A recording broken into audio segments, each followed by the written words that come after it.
সীমাহীন ধস পেঁয়াজের পাইকারি দরদাম। প্রিয় দর্শক, এতটা পরিমাণ পেঁয়াজের দাম কমে গিয়েছে, হতাশাগ্রস্ত পড়েছেন কৃষকরা। সরাসরি কথা বলতেছে কৃষকের সাথেই। আসসালামু আলাইকুম। ওয়ালাইকুম আসসালাম। ভাইজান, কেমন আছেন? আলহামদুলিল্লাহ ভালো। আপনি কি একজন কৃষক নাকি ব্যবসায়ী? না, আমি একজন কৃষক। আমার কাছে তো মনে হয় আপনি একজন ব্যাপারী।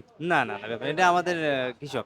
কৃষক? জি, আচ্ছা, তাহলে আমি একজন কৃষকের সাথে যুক্ত আছি। অবশ্যই। আচ্ছা, পেঁয়াজ মার্কেটে এনেছেন, সরকার এখন পর্যন্ত আমরা দেখি নাই কৃষকের দিকে তাকাবেন, কিন্তু সরকার বলেছেন কৃষকদেরকে সহযোগিতা করবেন, কিন্তু কতটুকু করেছেন কিংবা সরকারের মন্ত্রীরা রয়েছেন, কৃষি মন্ত্রী, ওনারা কতটুকু ভূমিকা রেখেছেন কৃষকের প্রতি একটু জানাবেন। এখন আমাদের দেশের প্রধানমন্ত্রী তারেক রহমান উনি নির্বাচিত হওয়ার পরে কৃষকের যে আশ্বাস দিয়েছিল যে আমরা কৃষকের সাথে আছি এবং কৃষকের যাতে সম্পূর্ণ পণ্যের ন্যায্য মূল্য পায়, কিন্তু সেটা আসলে বাস্তবায়নে সেটা কিছুই হচ্ছে না। মানে কৃষক একেবারে কৃষকের মানে সব পণ্য সামগ্রীর যে পরিমাণ দাম কম, সেই হিসাবে সব কিছু মালামালের দাম ঊর্ধ্বগতি। যেমন পেঁয়াজ উৎপাদন করতে সার ওষুধ এগুলোর দাম বৃদ্ধি, এবং মানে যারা জমি সংকরি রাখে, গিরপি রাখে, সেগুলো প্রায় 1 বিঘা জমি 25 থেকে 30 হাজার টাকা দিয়ে ক্রয় করতে হয়।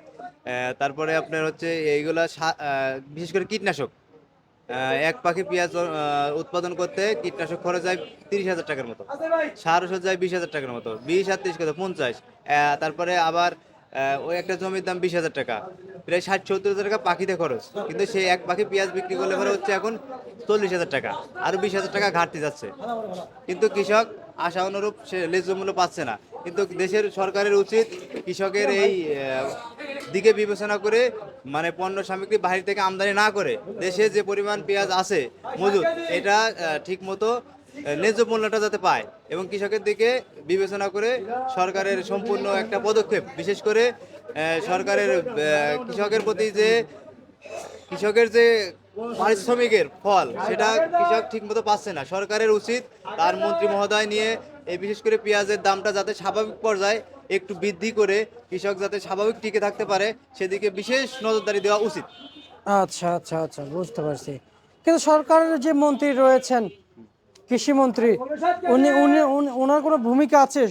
হ্যাঁ, উনি অবশ্যই ভূমিকা রাখতে পারে। ওনারা যারা মন্ত্রী লেভেলে বৈঠক করতে পারে যে আসলে যে পেঁয়াজের যে বাজার, ওনারা তো প্রতিনিয়ত দেখতেছে পেঁয়াজের বাজার যে ধস, পেঁয়াজের বাজার যে ধস ওনারা তো দেখতে পাচ্ছে।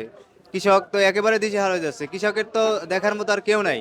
এখন যদি সরকার, মাননীয় প্রধানমন্ত্রী তারেক রহমানও যদি কৃষকের এটা না দেখে, তাহলে মানুষ কোথায় যাবে, কোন পর্যায়ে যাবে? দেশ তো এটা অস্থিতিশীল পরিস্থিতির দিকে আগাচ্ছে।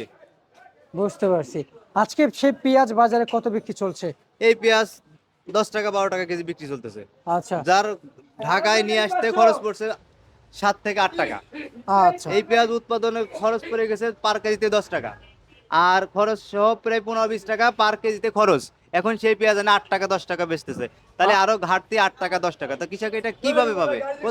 কৃষকের যে বলতেছে সরকার ভর্তুকি দিবে, এই ভর্তুকি দিয়ে কি হবে? কৃষক বাস্তবেই টিকে থাকতে পারতেছে না, ভর্তুকি কি দিয়ে কি করবে?